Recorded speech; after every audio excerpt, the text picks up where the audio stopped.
So hello, it's Chef Nitai from the call office.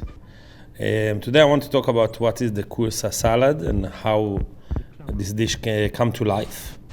So it was when Natoora introduced me two types of courgettes, the grazzini and the trumpet courgettes.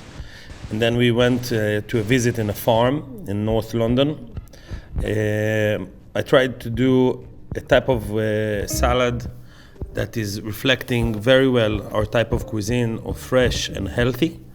And I think that the main ingredient there is the za'atar vinaigrette. That za'atar we use quite a lot in our cuisine, but I never saw a dressing on base of one of za'atar. So we're using their za'atar powder that we import from Israel, and the fresh oregano or fresh za'atar according to the season.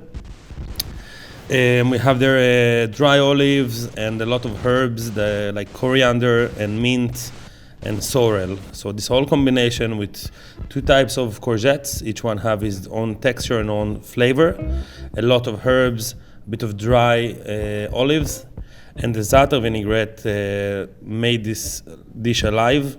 And I think that the best dishes are coming just from something that you're not expect and you're not think a lot, and just try with your chefs in the kitchen, and then you have the best results.